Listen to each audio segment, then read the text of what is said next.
Hello, PhotoPillers. Welcome back to another masterclass. I'm super happy today to introduce you to Ian Plant, and he will be teaching us how to compose our images in the grand landscape photography specialist. So, Ian, welcome to the show, and thank you so much for being here today. Can't wait to learn from you.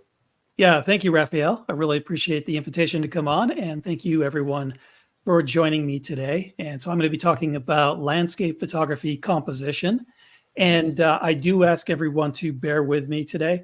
I've got a blockage in my left ear. I went to the doctor this morning to see if I could get it fixed, but they couldn't do it. So I can't hear out of my left ear. That means two things. If there's any questions that come in, I might have a tough time hearing them. And second of all, I'm having a tough time hearing my own voice. So I can't tell if I'm talking loud or quiet. So if I start screaming at you, that's why. And I apologize ahead of time. But I'm going to go ahead and share my screen, and we'll get started with the presentation. Perfect. Let's go for it. All right, fantastic. Yeah, and first of all, we would like to know, who is Ian Plant? For the people that don't know you, who is Ian? Well, so I have been a professional photographer for 20 years now, and I focused mainly on landscape and wildlife photography, do a mix of travel photography as well. And you can definitely go to my personal website, ianplant.com, to see more of my work and to learn more about me. And I'm going to be talking about some lessons today that are from my Ultimate Photography Composition course. And so this is an ebook and video course that talks about how to make compelling photographic compositions. There's lots to learn on this topic. I could talk about composition for hours, days, weeks, years, decades. I'm not going to go that long today. We're going to try to keep our conversation to about an hour, hour and a half, but I will be drawing some lessons from that course. And I put a link in the chat for anyone who wants to learn more from me. They can go to my Photo Masters site and check out my free photography webinar. So there is a link in the chat for that, so you can learn more about the art of photography. So today, I'm going to talk about what is known as near-far landscape compositions, otherwise known as grand landscape compositions. And these are compositions that are typically taken with a wide-angle focal length, and you're taking in a sweeping view of the scene, so extra care is necessary to create a successful visual design. And although that near-far style is most commonly associated with wide-angle lenses, many of the compositional techniques and theories that I'm going to talk about today will also apply to longer lens landscape photos, and you can use them for other types of photography as well. But I'm going to be focusing mostly on this wide-angle near-far grand landscape style today. And I often get this question from people who wonder, why would you want to use a wide angle lens for landscape photography? Because a wide angle lens makes everything look a lot smaller. And so it seems counterintuitive to people. They're like, well, a wide angle lens is going to make all that beautiful landscape scenery look smaller. And I'm here to photograph that landscape scenery. So why would I want to use a wide angle lens? And I'm going to talk about all the reasons why and show you a lot of examples. But basically, when done right, a wide-angle landscape composition can be especially powerful. It's got a unique way of creating a sense of depth in your landscape photos, and it's going to pull the viewer into the composition. It's going to invite them into the scene and create this vicarious thrill for them. So wide-angle photography can actually be great for landscapes, even though the result might be that the landscape scenery ends up looking kind of small in the composition. And so why would you want to use a wide angle lens? Well, partially it's just to include more stuff, to bring in more visual elements within your composition. So that might be things that are going on below the landscape scenery, like stuff in the foreground. That might include interesting clouds in the sky. And another thing that wide-angle photography does is it has this way of opening up or extending perspective. So when people talk about telephoto lenses, they talk about how telephoto lenses will compress perspective, compress the scene. And it's not really the lens itself that creates that compression. It's just the way you use the lens. So when you're shooting with a telephoto lens, you're typically farther away from your subject, and you're pointing your camera at your subject, and the angle of your camera is parallel to the subject.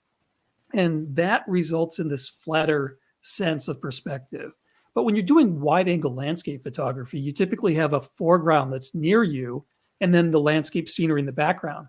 So instead of having your camera pointing straight forward at the background, you're typically leaning over. The camera is at an angle looking down at the foreground with the background in the distance. And so that is going to have this sense of opening up perspective or extending it. It's going to give the scene a more expansive look. So it's going to do the opposite of that telephoto compression.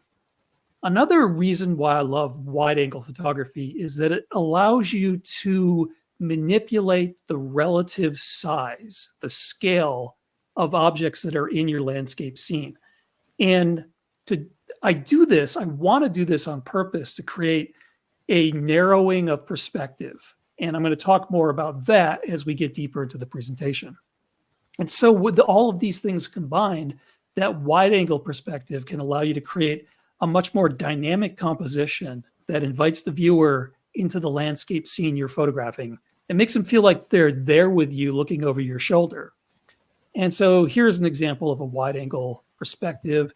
Took this at the Giant's Causeway in Northern Ireland at low tide. So I'm out on the rock formations and there was all this interesting seaweed on the rock, and there was these patches of white seaweed forming this circle surrounding this one gap in the rocks. And I made that my foreground, juxtaposed against the mountain in the background with the twilight sky up above. And so when we're thinking of a landscape photo, I think it's interesting to think about it in terms of layers. And at its most basic level, we talk about near-far landscape photography. There might be a near layer and a far layer, but usually good near-far landscape photos will have more layering than just near versus far. So we start off at the bottom with a foreground. That's something that's close to you. That's something that's in between the lens and the background feature. And then the foreground gives way to a middle ground area that's in between the foreground and the background. And then the background is that landscape scenery, probably what you were there to photograph in the first place. And I call that the point of interest. And we'll get into that in just a little bit. And then a final layer is the sky. And so at the very least, most landscape photos are going to show 4 layers, though you might actually have more layers than that in your composition. So there might be multiple layers to the landscape and also to the clouds in the sky. So this scene from the desert in Utah, you can see there's multiple layers that are formed by the interplay of shadow and light. So there's shadow at the bottom and then some light on a ridge, and then more shadow, then more light, then more shadow, and then that extends into the clouds. So there's multiple layers of visual interest in this composition. And the same thing with this photograph of a sand dune. There's actually a series of sand dunes, and the angled light on the dune at sunset creates these multiple layers of shadow and light. So there's a visual progression that starts at the bottom of the image frame that leads to the top. And there is a visual progression that, if you think of it in terms of depth, starts in the foreground with those nearer or those closer visual elements, and then goes into the middle ground, and then finally into the background, and then into the sky or the scenery behind the background point of interest. And so these multiple layers create this visual progression, which encourages the viewer to explore different parts of the composition. So it gets them exploring from the bottom to the top of the composition. If your layers are arranged that way, you could also have layers moving left to right or vice versa.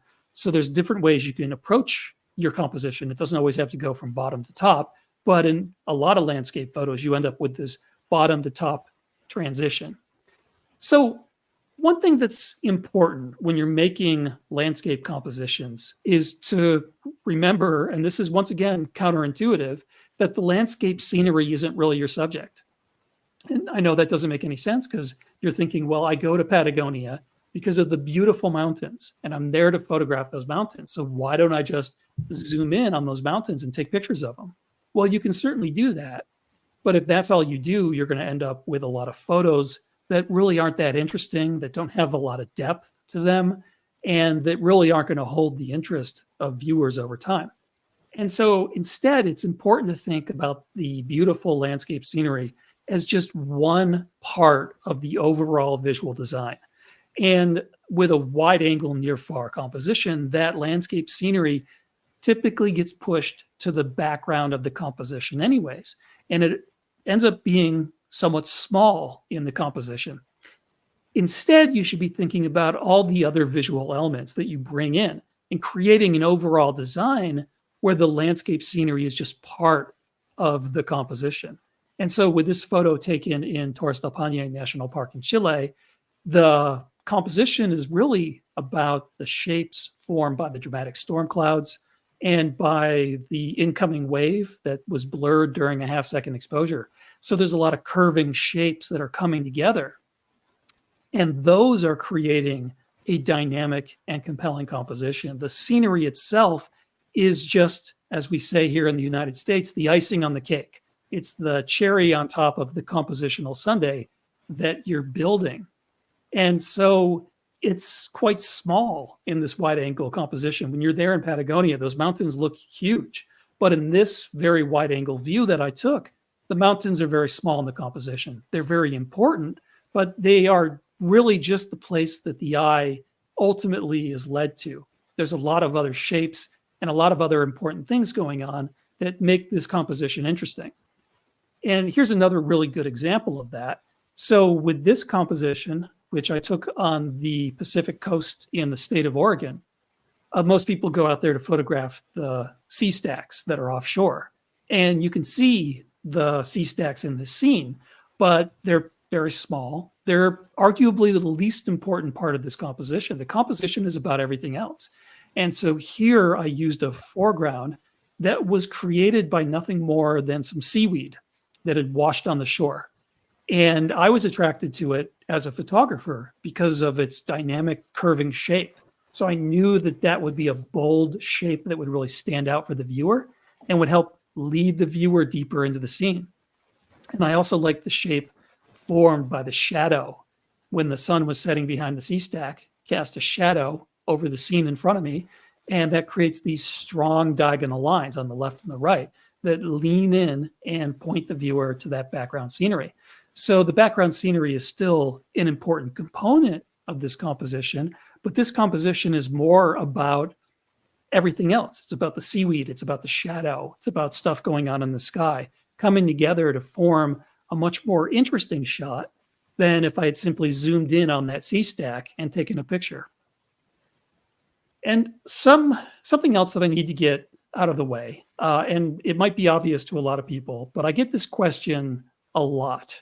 People will ask me, well, so when I'm shooting landscape, aren't I supposed to be shooting landscape orientation? Isn't portrait orientation for taking portraits? And so it almost goes without saying, but no, landscape mode isn't designed for landscape photography. It isn't better for landscape photography. Calling something landscape versus portrait, these are just poorly conceived names. They don't actually have any connection to landscape or portrait photography. You can take portraits of people shooting in landscape or portrait mode. You can do landscapes in landscape or portrait mode. And because of the names, it's very misleading. I prefer to think of them as horizontal versus vertical. And I'll do both for my landscape photography.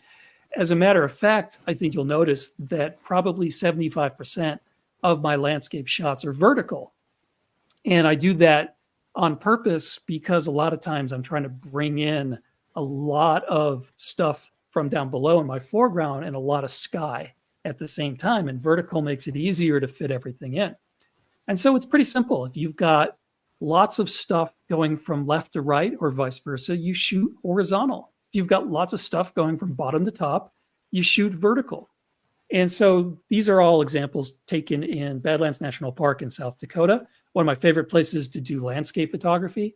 And for this scene, the background was very large from left to right, stretched very far from left to right. So I went horizontal to include it all in the shot so I didn't cut off anything important of the background.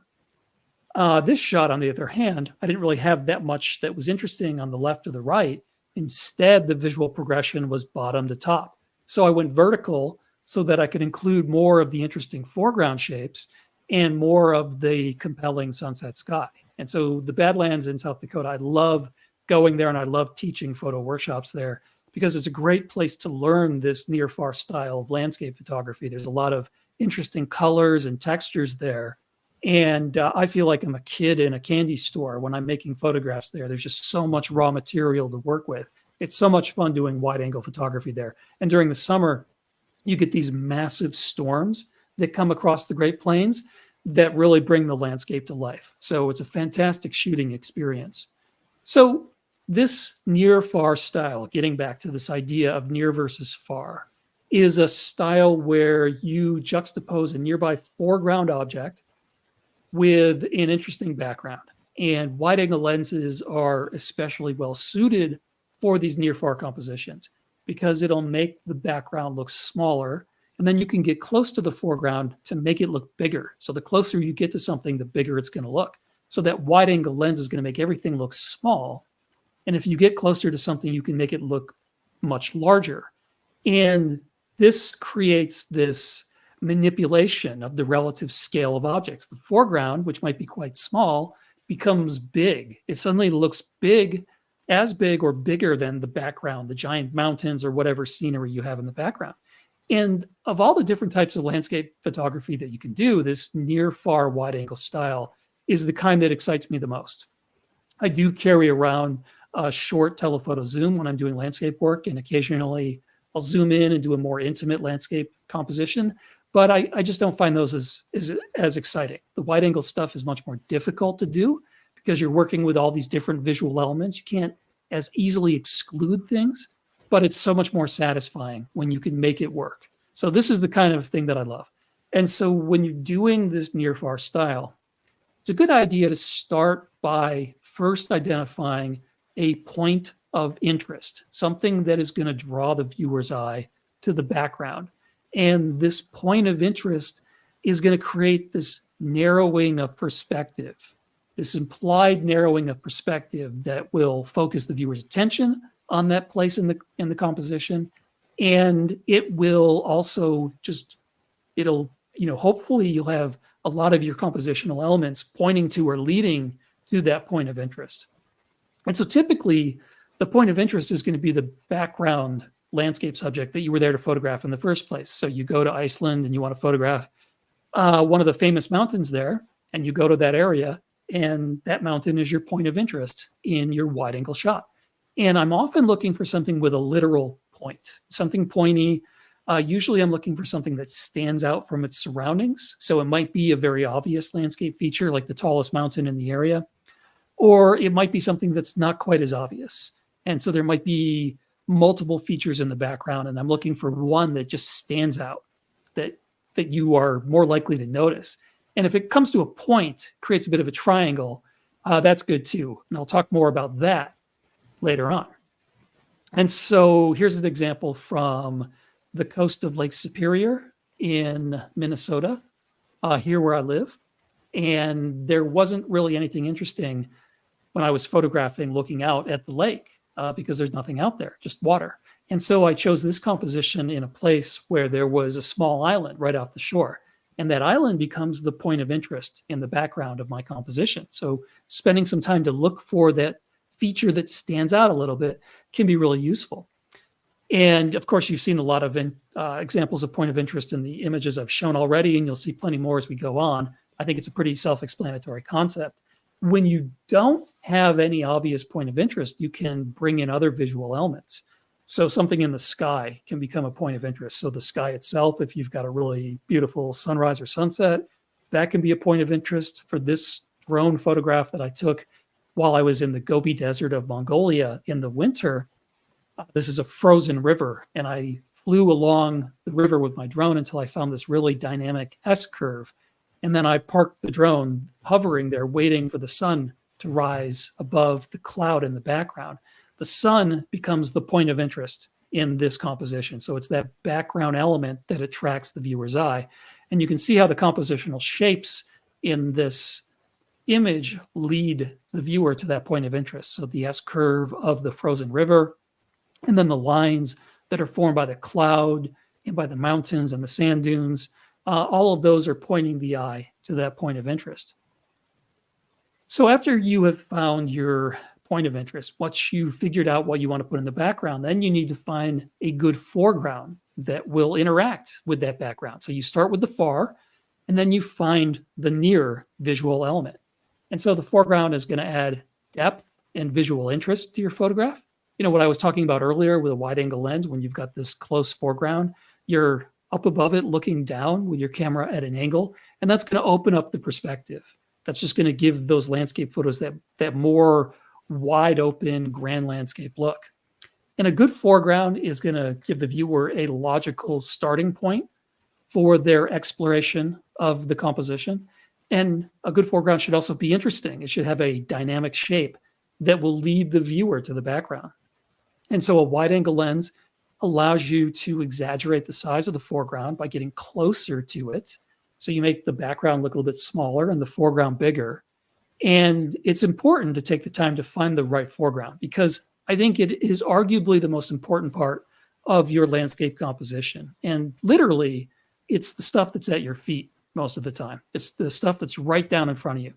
And so for this photograph I took in the Arizona desert, I took this photograph during the twilight glow. It was about 20 minutes after the sun had set, and there was still part of the sky that was getting some direct light from the setting sun, and that glow in the sky was bouncing down onto the landscape, giving the landscape this nice, soft, colorful glow. And I had spent about 2 hours exploring this desert, looking for a good foreground. And I didn't really find it until I got to this twilight glow period. So I was lucky that I found this foreground and everything came together. It was what I was looking for. And what I liked about it was the shape that's formed by the cactus in the foreground. It's got this curving shape that helps take the eye from the lower left and curves around and then pushes the eye to the background mountains. And so it had a good shape that would facilitate the viewer's transition from that foreground layer to the middle ground and then to the background. And then finally, you've got the sky layer up above it. And so here's some examples of some foregrounds I've used in other situations. This was in the Canadian Rockies. This is Abraham Lake. And every winter, methane bubbles that come up from the bottom of the lake get trapped in the ice. And so I use those bubbles as my foreground in this wide angle composition. And I chose these bubbles because they created a nice visual progression. There was multiple bubbles creating multiple layers in the composition. One shape leads the viewer to the next. They're like stepping stones, but the shape of all the bubbles together kind of mirrors the shape formed by the cloud in the sky above. And so the two shapes relate to each other, and they both work to lead the eye to the background scenery, the mountains in the background. And for this photograph off the coast of Iceland, the foreground is created by the wave going around the boulder.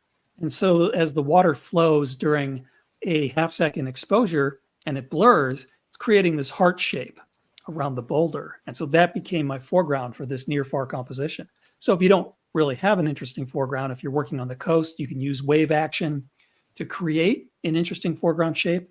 So there's usually something that you can find that will give you the opportunity to create that near-far compositional look.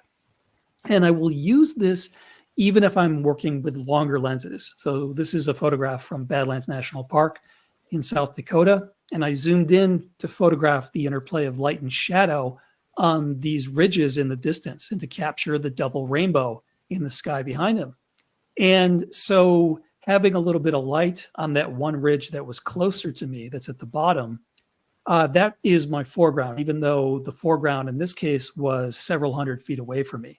So I'm still thinking about that layering, that foreground, middle ground, background, sky approach, even when I'm working with longer lenses, just to try to create some more depth in my photograph and to create the visual progression. And I do that also when I'm using my drone for landscape photography.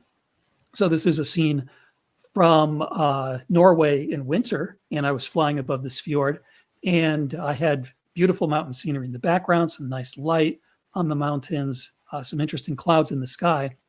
I kept flying until I found an island down below. And then I was very careful to position my drone in a place where the island, the shape of the island nested within the reflections in the fjord. So the island doesn't actually intersect with any of the reflections of the mountains. There's this space in between the reflections that was a perfect fit for the island. So the island becomes the foreground, even though it was several hundred feet away from the camera on my drone. And so that helps create that layering, that foreground to background to sky layering that I've been talking about. And sometimes you can use framing. So framing a distant scene with something that's closer is another way of expressing this near-far compositional style. So for this scene in the bayou of Texas in autumn, the cypress bayous down in Texas and Louisiana are among the most hauntingly beautiful places on earth. All the Spanish moss hanging from the trees is really fantastic. And for this scene, I found some nearby cypress tree trunks, and they had a nice V shape where the two trunks came together. And so I used those to frame the beautiful autumn scenery in the background, creating that near far visual tension, giving this composition some depth, this illusion of 3 dimensions. Okay, so I think that near far style is mostly self-explanatory, but there are some interesting things about it that I'll talk about a little bit later. But for a moment, I'm going to talk about light and how light might affect your compositions. So light will reveal features. Anything that's in shadow is going to be relatively obscured to the viewer. And a combination of shadow and light can create texture and also compositional shapes. Like the side lighting on this telephoto shot of a sand dune in Namibia, the curving shape of the dune is revealed by light on one side and shadow on the other. So these compositional shapes become very well defined when you've got that side lighting on them. And some compositions are going to work better with certain kinds of light. Some aren't going to work that well at all. And so you need to see how light interacts with composition. And some compositions are going to work best at sunrise based on the way they're facing. Others might work best at sunset. So you need to kind of figure all this stuff out before you get ready to make your photographs. And a planning app like PhotoPills is great to help you know where the sun's going to be at any given time during the day. So that's going to give you a lot of assistance when you're planning your compositions. And so I often will spend time scouting for my compositions. I go find my point of interest in the background, and then I spend a lot of time looking for really good foregrounds, and I create a mental catalog of all of these potentially good compositions. And then I take out my photo planning app and figure out, okay, this one's probably going to work best for sunrise. This will work best for sunset. And I try to develop a few different variations in each area. And so if it turns out that the compositions I've developed for that area are going to work best at sunset, I go back out and I'm on location for sunset. And then I've got a few different compositions to work with, because as conditions unfold, as you see the actual light on the landscape, or you see the way that clouds are interacting with the landscape, you may discover that one of the compositions isn't really going to work as planned, but one of the other ones works great. It's in the right place, looking into that perfect light, those perfect clouds, and that way you've got flexibility when you're working a location. And so one thing to keep in mind is when you're doing wide angle photography, if the sun is behind you, if it's at your back, and that's front lighting the landscape, you might end up getting your shadow in the shot. So when there's light that's on the foreground still at sunrise or sunset, when it's low and angled and colorful, but still is illuminating that foreground, you're probably going to want to be looking for side lighting. So the light coming in from the left or the right, as opposed to from behind you. And that side lighting is going to reveal the texture of your foreground better. So you can choose a foreground that is going to show texture when there's light on it. So this scene from the desert in Nevada, the light was coming in from the left, and the sandstone fins in the foreground were being side lit by that light. And so that you have all these different shapes that emerge based on the interplay of light and shadow. So the shadows help separate the shapes and define the shapes of the sandstone fins that are lit. And those shapes all create a bunch of diagonal lines that point from the bottom and the lower right of the composition, kind of point the eye towards the background, kind of swinging the eye to the left. And then you've got the shapes of the clouds, which come in as the mirror image of those. And those shapes bring the eye from the upper left, swinging around to the right, curving, and eventually pointing to that point of interest in the background. So all the shapes are working together. And the shapes are, at least in part, defined by the light and the shadows. But when you don't have light on your foreground, or the light's a bit softer on your foreground, then you can work with the light coming in from any direction. So a lot of times at sunrise or sunset, there might be light on the background or the clouds, but there's no light on the foreground. And then you don't have to worry about the sun being right behind you because your shadow is not going to get in the shot. And I also like to shoot into the light when I'm working with landscape scenes that are reflective, like a body of water, for example. The water reflects the sunset sky, so you can shoot right into the sunset easily. Also, scenes that have some translucence, so maybe some desert plants that are sticking up in the foreground have translucent flowers or needles, and so they light up, they glow from within when they're backlit. Or scenes that have some native light on them, like this photograph of the volcano in Iceland that's been erupting on again and off again over the past few years. The lava glows very brightly. And so I was able to take this photograph shooting in to the sun setting behind the volcano, knowing that the lava would show up very brightly in the final composition, and that a lot of the smoke that was rising from the volcano would be translucent enough that it would be backlit by that setting sun. So shooting into the light can be very dynamic. I love doing it all the time. And I did that also for this scene from the Nevada desert. This was after a flash flood. And as the water receded, all these interesting shapes were sculpted into the mud. And I used those mud shapes as my foreground, looking into my point of interest, which is the setting sun in the background. And I used a small aperture to create that sunburst effect.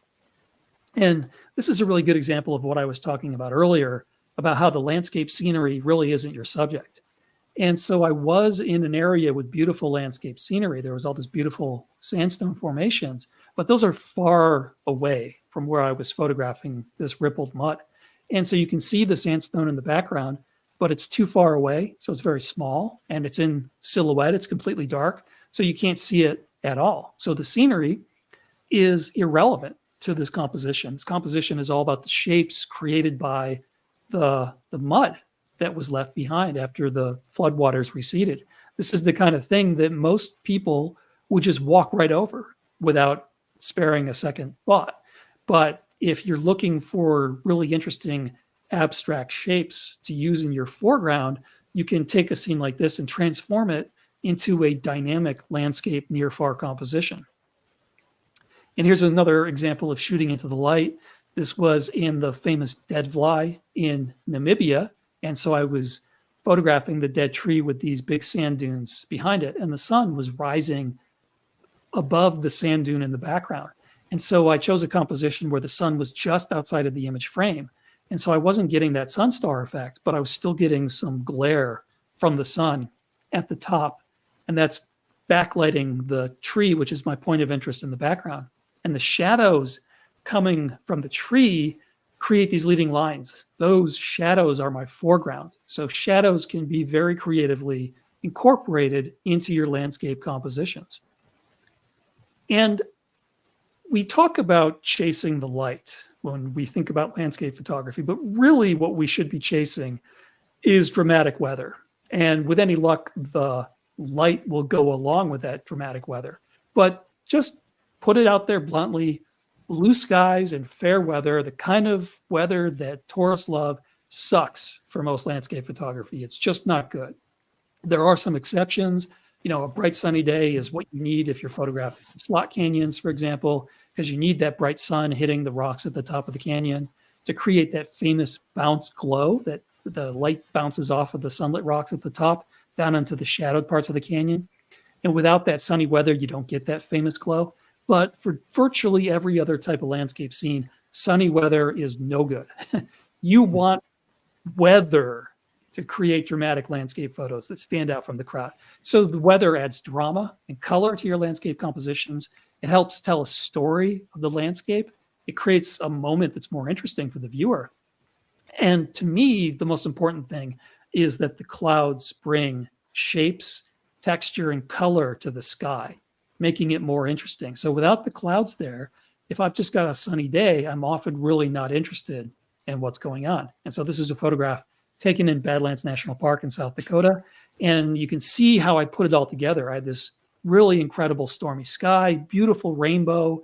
I had a nice point of interest in the background, but I didn't just zoom in on the rainbow and the claystone peak in the background. I went wide so I could bring in more of those interesting shapes and textures of the clouds and bring in the erosion lines in the foreground, the colorful claystone in the foreground, bringing that all together. It's all working together to create a dynamic composition. But the weather was really critical to this. And so I said earlier that arguably the foreground is the most important part of your landscape. I think in reality, foreground and sky are tied. They're both equally important. And I'm looking for ways to bring the two together.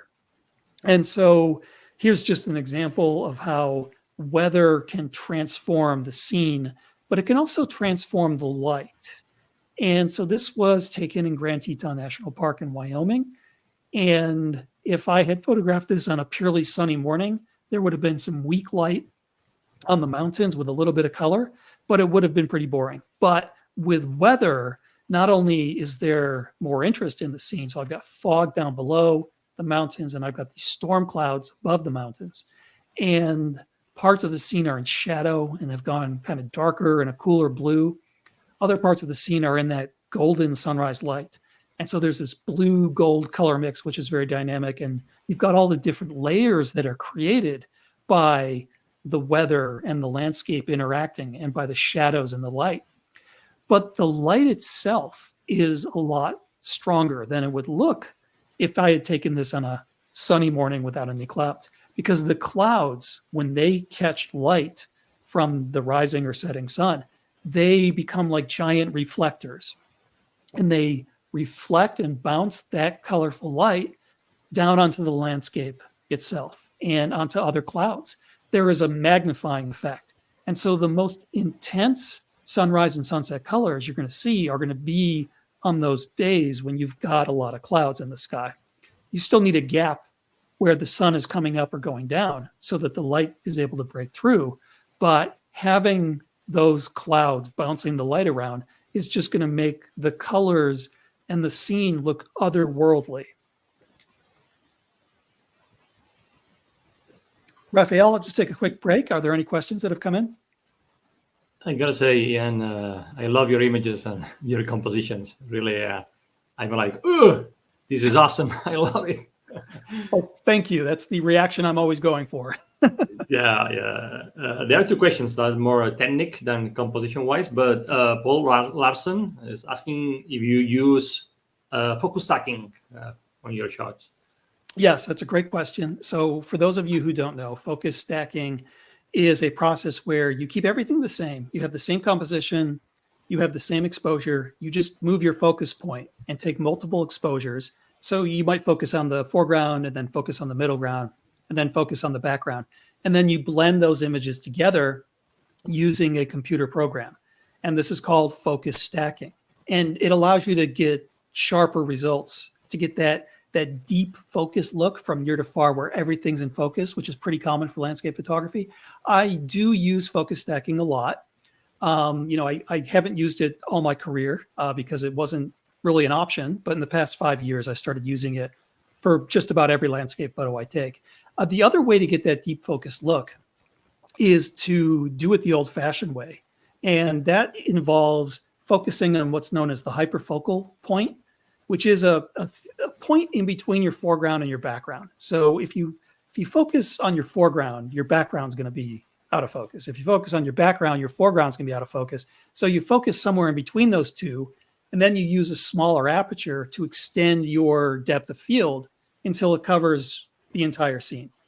And so the place to focus, just a rule of thumb to make it easy, is you estimate the distance from your lens to your foreground, the closest thing in your scene, and then you focus on a point that's twice that distance.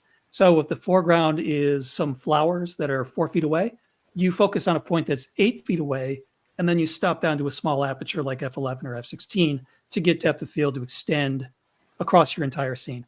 Focus stacking is more precise and it'll give you sharper results, but it's good to know how to do it the old-fashioned way, because sometimes you can't focus stack. You might have to work quickly.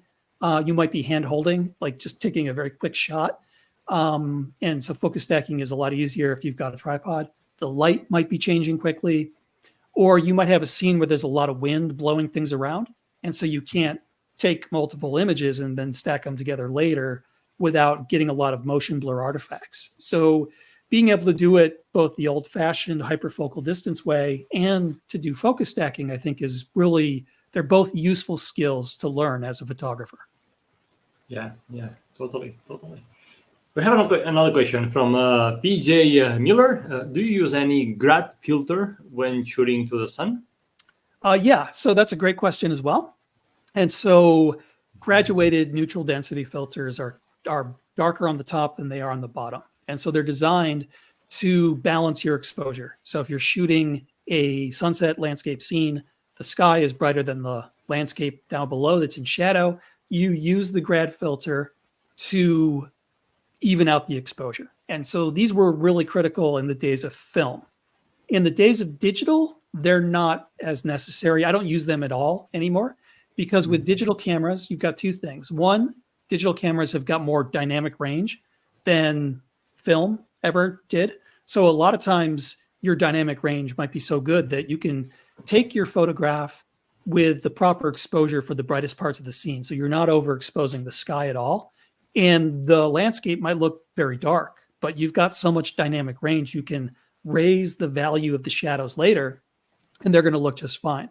Or you can do what's known as exposure blending, which is taking an exposure bracket. So you do one exposure for the sky and one exposure for the darker landscape, and then you combine the two together later on using something like merge to HDR in Adobe Lightroom. And it's super easy. It's a lot easier to do than focus stacking, as a matter of fact. And so as a result, I'm not using graduated neutral density filters, but I am doing on occasion exposure blending. But you'll also notice a lot with my shots that I like to work with the native contrast of the scene. So instead of doing an exposure blend and then raising the value of the shadows, I might let parts of the scene go dark, go into silhouettes. I'll keep my shadows dark sometimes just to help better define the shapes. And so I like working with the limited dynamic range that the camera has. And so I don't always do exposure blending. I do it sometimes if I want to, but a lot of times I'll just get creative with that limited dynamic range and let my shadows go dark. Okay, we have quite a few questions. Maybe we can answer one more now, and then we can continue and Sounds answer more questions afterwards. Yeah. So from Igal, the vertical orientation for this type of near-far compositions look too elongated. Any thoughts about cropping those? Since that yeah, so that's a very personal thing. Yeah. I remember, so before digital, I spent 10 years as a film photographer using a 4x5-inch large format camera. And so I love that 4x5-inch format. And when I first switched over to digital, the 2x3 dimension looked too skinny to me. And so whenever I would shoot vertical, it would drive me crazy. And so I would end up cropping it to a 4x5 dimension. But then I learned to love the 2x3. And so I like it myself. But certainly, if you don't like that elongated 2x3, then by all means, crop it to whatever dimensions you want. That's a very personal choice. So I love that elongated look because it allows me to bring in more foreground and more sky. But the funny thing is I hate vertical panoramas. They just drive me crazy. They're too long and skinny. So it's all a personal choice. Awesome. Yeah. Thank you, Ian. Yep. Thank you. Okay, so now I'm going to talk about where to put the horizon. And you've probably heard some things that I like to call composition myths. Like, a lot of times people will say, never put your horizon in the middle of your composition. Or they'll say, use the rule of thirds and put the horizon on the top third line or the bottom third line. And I tell people neither of these are true. These are composition myths. Well, the rule of thirds isn't really a myth. It's just a formula that I think probably works far less than people realize. So I never use either of these things. So when I'm thinking about where the horizon goes, what I'm thinking about is finding the appropriate balance between the shapes in the sky, the foreground and the background and the middle ground. So I'm trying to get all these shapes to work together. And if the sky isn't interesting, I won't have much of the sky at all. You know, using something like the rule of thirds, I think will lead you to the wrong result if you've got a boring sky, because you end up with 1/3 of the image taken up by this empty sky. And that's no good. That's not going to do anything for your composition. And if the sky is interesting, I'm going to include as much as I need. So often if I've got interesting clouds, I will give them as much space in the sky as needed until the interesting clouds run out. And then I'll just kind of cut off the composition there. And so this composition here is split kind of in the middle between the sky and the foreground. And I think it's a perfectly dynamic composition. I don't think that using the rule of thirds or avoiding that middle would have made the composition better at all. And the reason I chose this particular composition is I wanted to give that shape of the cloud in the sky a lot of visual weight, but I also wanted to bring in that boulder in the foreground. And where I ended up putting the horizon here, it's just a little bit below the middle of the composition, though it's kind of coming in at a diagonal angle. So it's really, you know, when you have these uneven horizons, it's kind of hard to say exactly where they're coming in. But I thought that this was the best way of balancing all of the compositional shapes. And so I don't worry about where the horizon is going to fall. I think instead about what's going on in the foreground and what's going on in the sky. So, for example, this is a scene from the desert in Namibia taken on a sunny day. And the sky had no clouds, nothing interesting going on in the sky. It's just this blank, bright part of the image. But I did have this really strong leading foreground, these leading lines created by the ripples, side lit by the rising sun. And so I gave the sky very little of the composition. It's maybe 1/5 or 1/6 of the composition. And I instead focused the viewer on those leading lines. So I was giving those leading lines a lot of visual runway. So when you're working with strong lines, it's kind of interesting to think about them in terms of a plane taking off from a runway. If there's not enough runway, the plane's not going to take off. So if you've got leading lines, you want to give them a lot of runway, give them a lot of space so that the composition takes off in the sense that it's exciting for the viewer. So I gave the lines more runway here, gave the sky very little. Now, this next composition, this is from Joshua Tree National Park. And the first image I showed when I talked about the horizon was also from there. So this is kind of a variation of a very similar scene there.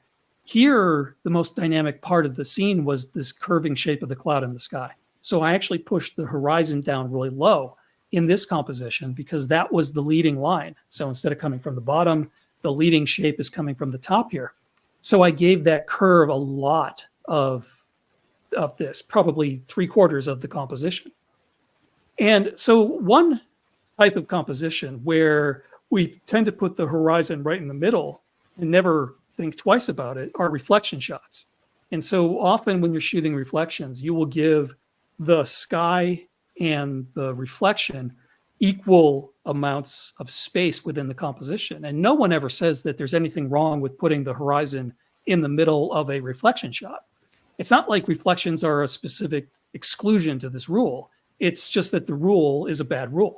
So I don't pay attention to it at all. And so I'll often put my horizon in the middle when I'm shooting a reflection.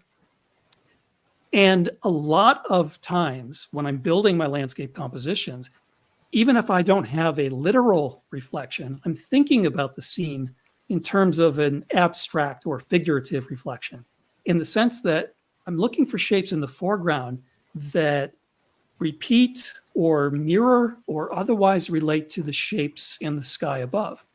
And so if you think about it that way, a composition like this in Badlands National Park, where there's this curving shape of that white claystone streak in the foreground, that is kind of reflecting the curving shape of the rainbow in the sky above, or that curve formed by the cloud. And so it's in a sense, it's a reflection image. And so if my horizon ends up pretty close to the middle of the composition, because I'm giving equal treatment to both the shape in the foreground and the shape of the cloud in the sky above, then that's perfectly fine. It's nicely balanced. Now, when I am working with reflections, I like to break up the symmetry created by the reflection. And sometimes I might do that by pushing the horizon a little bit higher in the image frame to break up the symmetry. Or what I like to do is to bring in something that breaks up the symmetry, some asymmetrical element, some anomaly into the composition. So here I was in Torres del Paine National Park in the Patagonia region of Chile, and I had this beautiful scene, the mountains, red light at sunrise lighting up the mountains and the clouds all around, really wonderful light. And I had perfect reflections in the water. But I walked around the shoreline until I found this bit of shoreline that had a shape that perfectly framed the reflections of the mountains in the water. And so that bit of shoreline shape breaks up the symmetry of the scene and gives this more visual interest. So the composition is split 50-50. The horizon is more or less in the middle of the image frame, but that anomaly of the foreground shape breaking up the reflection, breaking up the symmetry, helps give this a more dynamic feel. And so weather is something that's vitally important. You know, all of the previous shots, you know, most of them had really interesting clouds in the sky, and those clouds often contributed to interesting light. So I'm looking for weather, and a lot of weather can be really good, even if you're not shooting during those magic hours of sunrise, sunset, and twilight. And so even though I do most of my shooting in that hour around sunrise and that hour around sunset, I will extend my shooting into different parts of the day if I've got interesting weather events. So storm clouds, any time of the day can be really interesting photographing the landscape. Fog will scatter and soften the light. So here's a scene I took in the highlands of Venezuela many years back. And I made this photograph probably 2 hours after sunrise. At sunrise, the mountain was completely in the clouds, couldn't see it. But as it began to come out of the clouds, even though the sun was relatively high and there wasn't a lot of color to the light, the mist was softening the light. So that was perfect for the scene. And all that fog and mist just creates this ethereal mood. So it adds a story to the landscape. And I just love the way mist can scatter light. So heavy fog is fun to photograph. It can be very abstract. But I like it when you've got lighter fog, because as the light passes through it, it'll scatter. So in the redwood forest of California, when I had some thin fog at the tops of the trees, the sun, as it got high enough, was creating these sunbeams as it was scattered through the fog. And this was taken almost at noon. So this was many hours after sunrise. But it was still beautiful. The light was still incredible, even though there wasn't a lot of color to the light. So these weather events can extend your window of opportunity when you're making landscape photos. And I love working with storms. That's one of my favorite things about being in the Badlands of South Dakota in summer is the thunderstorms that come in. And this is an image I made in May when I was leading my workshop groups out there. And this storm was coming in. And even though this was, 2 or 3 hours before sunset, when you get all these storm clouds building up, you often get light that looks a lot like it might be sunrise or sunset light. You get some real color to the light because it's passing through the clouds, and the clouds are maybe filtering out some of the blue wavelengths and leaving you with this warmer color instead. And so the moments that we should be chasing as landscape photographers, the light and the conditions that we're always praying for are probably closely associated with mostly cloudy skies. So if you've got complete overcast, you're not going to get very interesting light. That might be good for doing streams and waterfalls, but for most landscape shots, that heavy, even overcast isn't going to be that exciting. You definitely want clouds. You want the clouds to have texture and shape and form.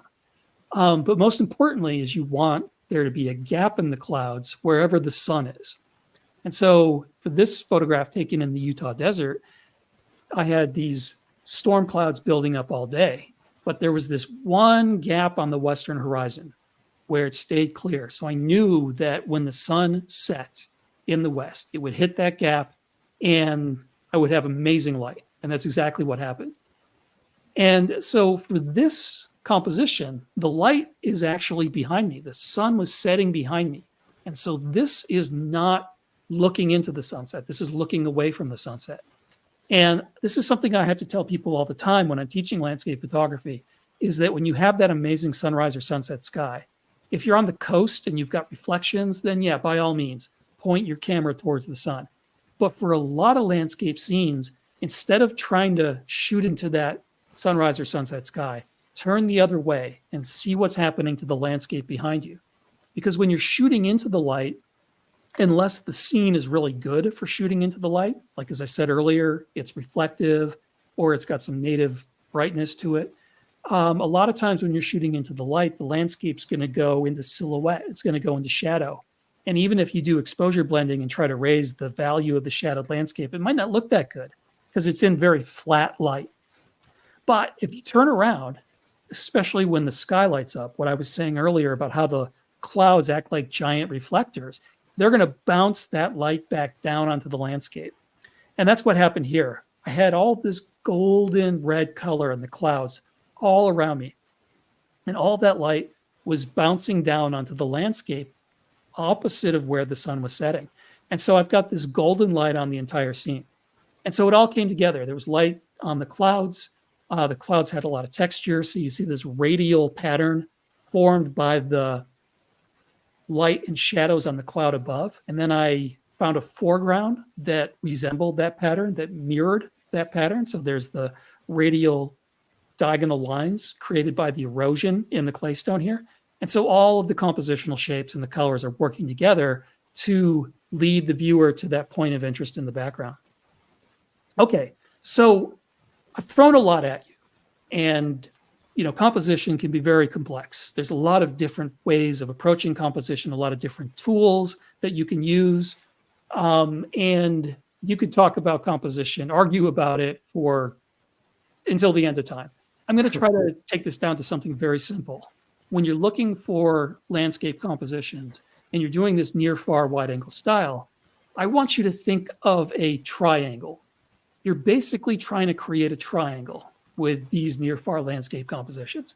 So what I'm doing is I'm getting close to my foreground so that it fills the space at the bottom of the composition. And I want to make it larger than my background.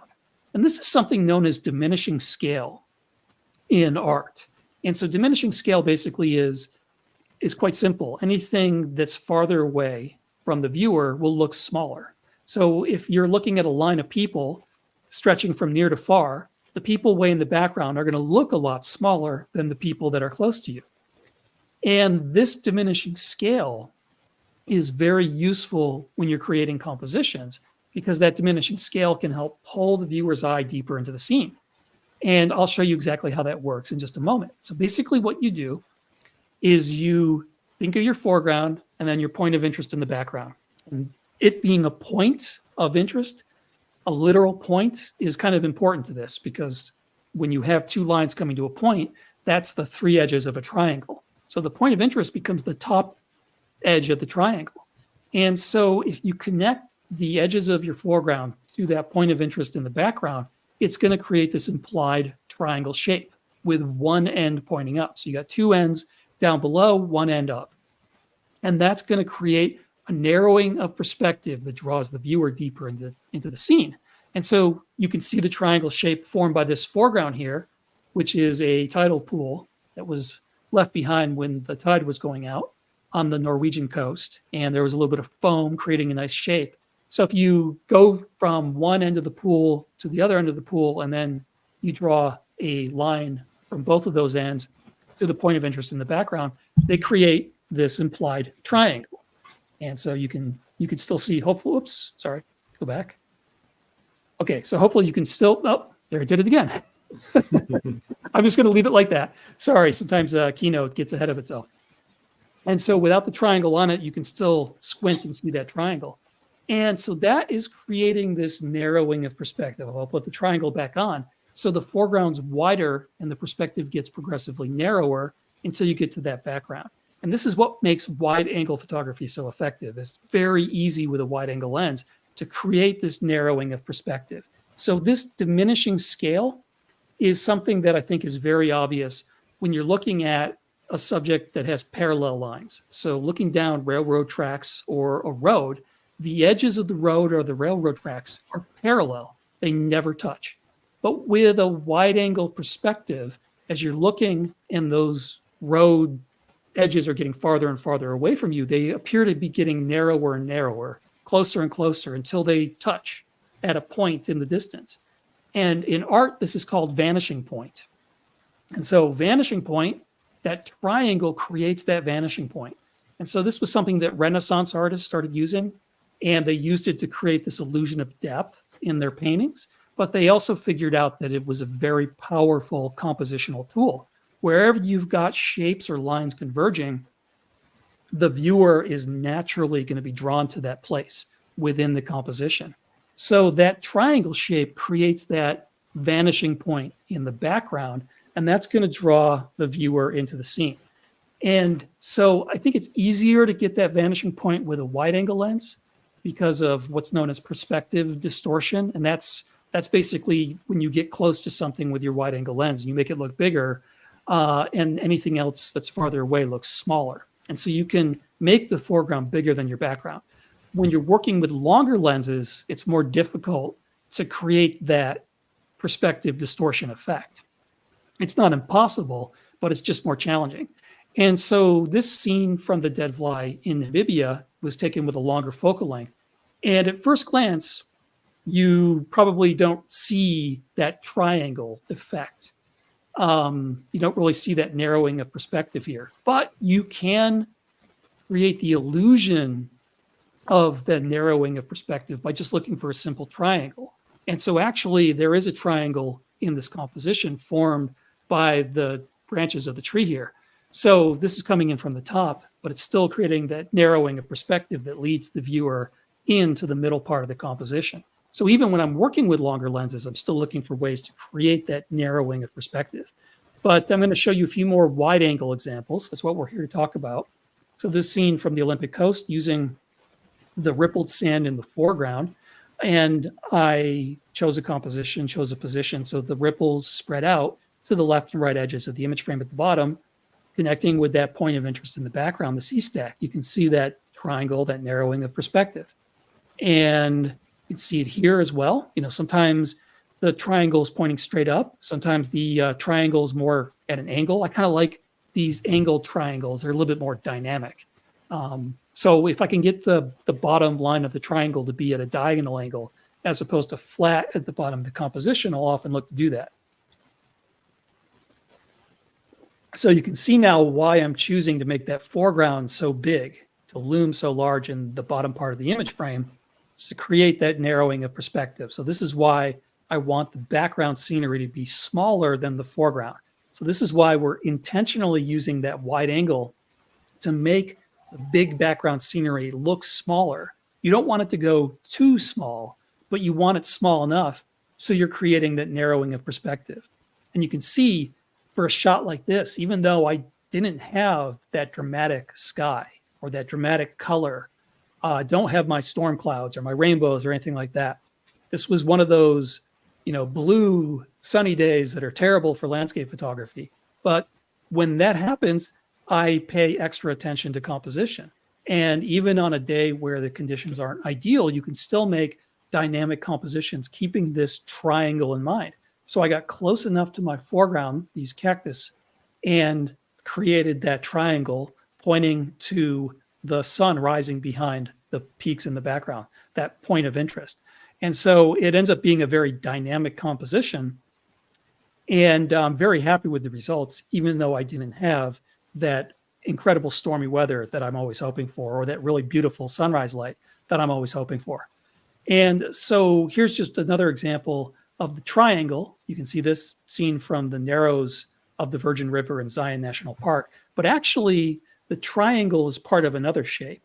And you can see right down below, there are these edges of the stream that come from the middle and they push the eye out to the left and the right. And then the eye reconverges in the distance as those lines of the edge of the river converge. So this is creating more of a diamond shape, which is really two triangles smashed together, I guess. And I like working with this type of shape because first, the viewer's eye is encouraged to go left and right, following those diagonal lines. And that's taking the viewer to the edges of the image frame, which might be a bad thing, but the diagonal lines that reconverge in the distance pull the viewer back into the central part of the composition. So this diamond actually gets the viewer moving around the composition a bit more than just that simple triangle. So you can start with the triangle and kind of work your way up to some more dynamic shapes and more dynamic compositional styles. But I think if you're out there looking for that basic triangle, making your foreground big enough, your background a point of interest, and having that triangle shape connecting it all together, you will find amazing landscape compositions much easier. And so now you're ready to go out there and just blow everyone away with your amazing landscape shots. Just remember, don't think of the scenery as your subject. A successful landscape photo has as much, if not more, to do with the foreground and the sky than the scenery itself. And definitely chase dramatic weather and beautiful light. But if you focus on solid composition, you can make good shots no matter what the conditions are like. And not every landscape scene needs to be approached this way. So the ways I've talked about in this composition, in this presentation, they're just tools. They're very useful tools, but they're tools that can be used as needed. There are no rules of composition. There are only tools, and you use the right tool to get the job done when you need it. And above all, get out there and be creative. Just, hopefully the examples I've provided are inspiring. Hopefully I have armed you with some tips and techniques that you can use. But at the end of the day, you've got to go and make those tips and techniques your own. So get creative and just try different things. And, you'll make some amazing photos. So just remember, if you want to learn more, go to the link that is in the chat to check out my free webinar, or go to photomasters.com. Plenty of free and premium resources to help you become a better photographer and a better artist. And so that'll do it for now. I guess I'm going to go ahead and end my screen share, and then I can answer any questions that have come in. Awesome, Ian. Thank you so much for such a great presentation. Thank you. Full of inspiration, I would say. Maybe if I can ask, if I may ask, could you talk a little bit how you use color in your compositions? Because I've seen that you're using color and complementary colors, to enhance the composition and to catch or create more drama or evoke more feelings with your photos, right? So color, I think, is a very important part of your photography. Could you explain a bit how you use it? Yeah, absolutely. And I think that's a very good observation. I think the way I would put it is that contrast is an important part of my compositions. So contrast can either be light versus shadow. Contrast can also be different colors. So you mentioned complementary colors, which are colors that are opposite of each other on the color wheel. And when you juxtapose these opposite colors, then that can make the composition more dynamic. There's a visual effect when you have these color opposites. So the easiest way to think of color opposites is warm versus cool. So like if you've got the golden light of sunrise hitting some landforms and the clouds, and then other parts of the scene are in shadow, and the shadow parts are going to be rendered more blue, you get that warm, cool color contrast that makes the composition more energetic. And the same thing with shadow versus light. Having those deep contrasts between shadow and light can create compositional shapes and make the composition more energetic. So I'm looking for contrast. Contrast is very important to photography because we perceive the world in 3 dimensions. And so objects that overlap, we know that they're separate because one might be closer than one that's farther away. But when you take a photograph, you lose the 3rd dimension. You squish it down to 2 dimensions. And so those objects that look like they're overlapping, they visually merge. You don't perceive them as being separate anymore because you lose that sense of depth. And so you need contrast in many cases to create that visual separation. And that visual separation creates the different layers and the shapes that you use in your composition. Awesome. I really love your work, man. Congratulations. Thank you very much. Yeah, let's go over a few questions that we have here. From Ethan Sempe, is 24 millimeters FF wide angle wide enough to get that dramatic foreground look? I tried it Um, myself, but maybe my technique is off. Yeah, 24 mil. well, it's funny because in the old days, 24 millimeters used to be considered a wide angle lens, but now lenses have gotten a lot wider. And so my primary lens that I use is a 12 millimeter lens, which is on a full frame camera. So that's very, very wide. So when I'm composing, especially when I go vertical, I sometimes have a tough time keeping my tripod legs out of the shot because the angle of view is so wide. And so you can get this near far effect with any lens, even with a telephoto lens. It just becomes more and more difficult the longer your focal length is. And so I would say that 24 millimeters, you're probably going to find that to be a little constricting. And so most people end up getting something like a 16 millimeter lens, like a 16 to 35, when they first want to think about wide angle photography. So that's on a full frame camera. And so you want the full frame equivalent of about a 16 millimeter lens just to kind of get into wide angle photography. And if you like it and you are getting good results, then you probably want to go even wider. So I'm working with what is known as an ultra wide lens, and I'm using that 12 millimeter perspective quite a bit because the wider you go, the more you can have that exaggerated effect where you shrink the background, make the foreground look larger. And so the wider you go, the more extreme that effect can be. But you got to be careful when you're working with wide angle lenses. You want to make sure that your backgrounds don't go too small because they pretty much disappear. And it takes getting used to. You don't realize how close you need to be to certain objects to make them look big. And so some foregrounds are actually quite big to begin with. And so you can be a little farther away from them. But sometimes I'm working with foregrounds that might be like this big. And so you will have your lens like a foot away from that foreground to make it look bigger in the composition. And that's very challenging for people when they first get a wide angle lens, when they realize how close they sometimes need to be.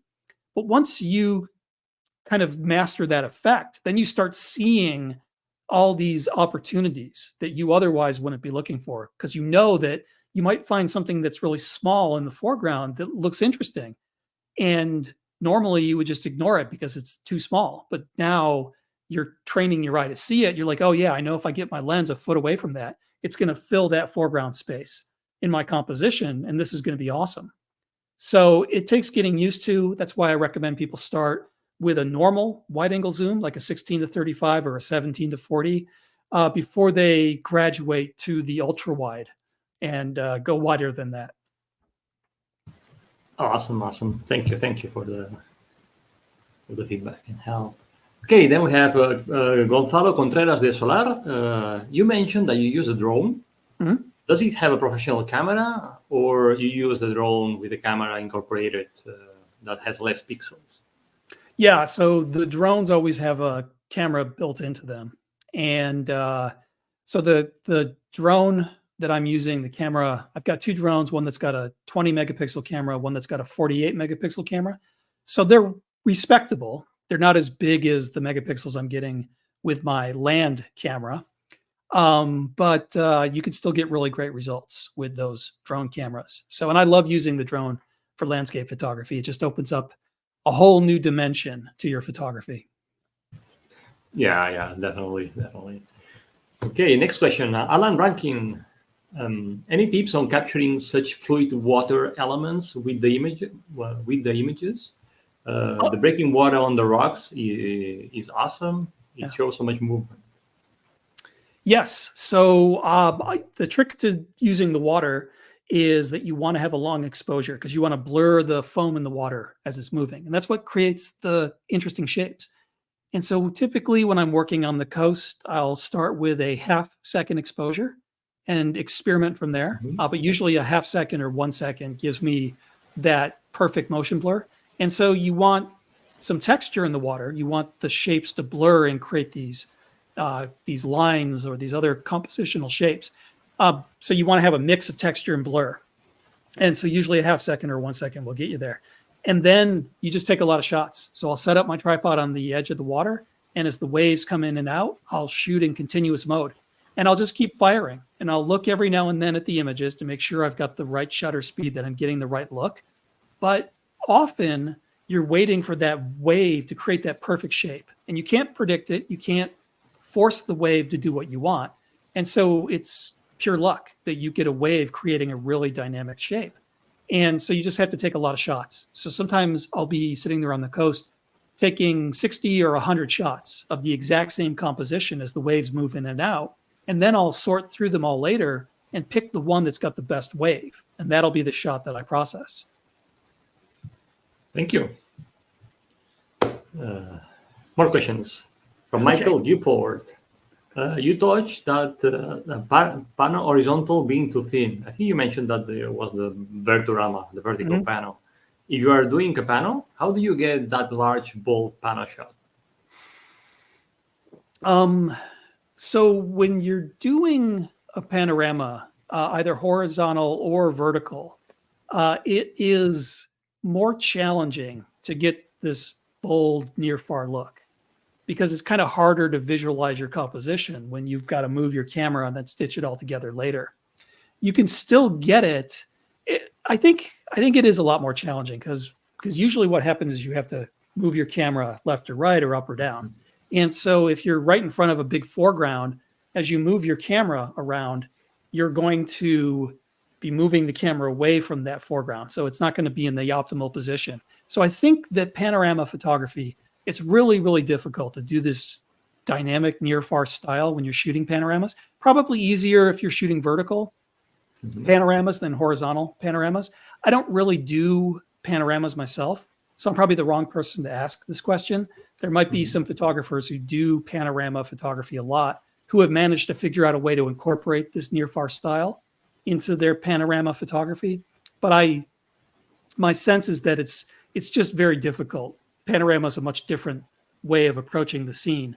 And so it's difficult to get this bold near-far style when you're stitching together multiple shots. Well, thank you. Yeah. Another question from Michael. What equipment are you using? You know, the people love knowing your gadgets. So. Yeah, sure. So my equipment for landscape is pretty simple. I've got a Sony A7R5 camera, and I use Sony's 12 to 24 millimeter wide angle lens. And my normal to short telephoto lens is Tamron's 35 to 150. So I find that to be a perfect lens when I want to do any sort of longer focal length photography or intimate photography. So it's just those two lenses and my camera body. And then I bring along a tripod. And so I use a variety of tripods made by PhotoPro. They make really well-engineered, sturdy tripods. And that's it. That's awesome. My landscape kit. Yeah, and PhotoPills, of course. Yeah, of course, PhotoPills. That's good, that's good. Okay, another question from Senjawa Tambulaga. How shall we apply the ground landscape technique to create Milky Way photos? Well, so you can do this grand landscape technique with Milky Way photos. I am not a Milky Way photographer myself, but you can set up a grand landscape composition doing the Milky Way. The important thing is that you need to do focus stacking, because you're probably shooting at a wide open aperture to capture the stars. And so you're going to need to focus stack the foreground to get everything in focus from near to far. And there's going to be a lot of exposure blending, of course, because you'll have a separate exposure for the stars. And then you'll do exposures for the foreground with that focus stacking. And so I do know there are a lot of Milky Way photographers who do these techniques. I just did an interview with Wayne Suggs on PhotoMasters, and he does this technique a lot. So it's definitely something you can combine with Milky Way photography, but that's not something that I'm an expert on. Definitely. A lot of great Milky Way photographers in the PhotoPills community. Yes. Rachel Jones Ross or Jess Santos, that she was lately in the PhotoPills camp this year. So you learn a lot about shooting these techniques with the Milky Way, which was awesome. It is Okay, a lot more difficult to do this sort of thing with the Milky Way because you're it's a lot of work. going around in the dark. It's a lot of work, and Yeah. a lot of blue hour blending too. If you want to. Exactly. Yeah. It's, apart from focus stacking, so yeah, definitely. Yeah. Okay, more questions here. But that's do you shoot many panoramas and do you combine them with focus stacking? No, I'm really not doing any panorama shooting at all. And so, I do a little bit of exposure blending, a little bit of focus stacking, and that's about it. Yeah. Perfect. And then the last question from Andrea. On your website, you say that you don't like digital manipulation. Does it mean that you don't post-process your photos? No. So I post-process my photos. I mean, you have to when you're shooting digital raw files because the raw file isn't meant to be the final product. But I like to avoid doing any aggressive alteration of the reality as captured by the photographic process. So there's a lot of landscape photographers out there that are really aggressively compositing. They bring in different skies. Sometimes they'll take a photograph of a foreground and combine it with a different background they shot somewhere else, and then they'll bring in a sky that they shot 2 years ago, and then add a rainbow that wasn't there. All sorts of stuff. And so there's a lot of landscape photographers who do this. I don't do this. So I'm trying to capture something that really happened. I will use the digital darkroom in a way that is consistent with the tradition of photographers throughout the past few decades. Certainly black and white photographers in particular would go into the darkroom and make alterations to the luminosity values of parts of the scene, a little bit of dodging, a little bit of burning. So I definitely embrace those techniques. And of course I use exposure blending or focus stacking to get around the technical limitations of the equipment. But I don't like creating something that wasn't there, that couldn't have been viewed by someone if they had been standing there next to me while I took the picture. So I'm trying to keep very faithful to the reality of the scene as viewed by the eye or captured through the photographic process. So yes, definitely the digital darkroom is a useful technique. But when people see my digital darkroom workflow, they're often shocked at how basic it is. A lot of times I might just spend a few minutes tops working on an image, and I'm not really doing much to it other than maybe changing the white balance or tweaking the contrast or brightening and darkening certain parts of the image. And it's actually a very simple workflow. I concentrate my effort on taking good photographs. If that the magic should be out there, you should be out there capturing the magic. If you're creating the magic on the computer that wasn't really there, then that's fine. It's a different way of approaching things. But I'm kind of more in that traditional photographic tradition. So I kind of stay very close to that as much as I can. Yeah. Antonio Claudel, the photographer for the Pills team, follows the same ideology or style. Trying to get the photo almost ready in the camera rather than in the office. But Ian, thank you so much for spending your time and sharing your wisdom with us and with the PhotoPills community. Yeah. I'm so happy that you came, and I have to say I really love your presentation, your photography, and the way you teach. I think you're a great teacher. So guys, if you want to keep learning with Ian, I invite you to go and check the photomasters.com website. And I think you have a lot of wisdom to share, and I think you're gonna love it. So check it out. Thank you very much, Raphael, and I'm looking forward to having you on PhotoMasters so that you can explain PhotoPills to everyone. How to use PhotoPills, that's another big topic. A lot of people has PhotoPills but don't know how to use it. So I'm happy to join your platform and give a class on PhotoPills for sure. So any last words before we say goodbye? Well, thank you all for joining me. Thank you, Raphael, for having me on. It's been an honor and a privilege. I've had a lot of fun. Hope to see you guys all in real life. And just remember one last bit of advice. If you can see it, you can do it. If I can explain a compositional technique to you and you're like, oh yeah, I see what he's talking about, I can see what he's doing here, then nothing will stop you from applying that technique yourself. So if you can see it, it takes some practice, but you'll be able to do it on your own. So I'm looking forward to seeing what you guys come up with. And that's another thing about PhotoMasters is we've got these regular photo challenges. So maybe I'll get a chance to see some of your photos in the future. So thank you all, and see you again at some point virtually and maybe again in real life. Bye-bye. Awesome. Thank you, Ian. And I love it. I love it. If you see, you can do it. I love it. Okay, guys, thanks so much for being here with us. Almost 200 people live still with us. So thank you so much for keeping with us. And yeah, until next time, what can I say? As always, remember that you have the power to imagine, plan, and shoot legendary photos. And if you like this video, please give us a like and subscribe. Bye. Bye-bye. Thank you, Ian. Thank you.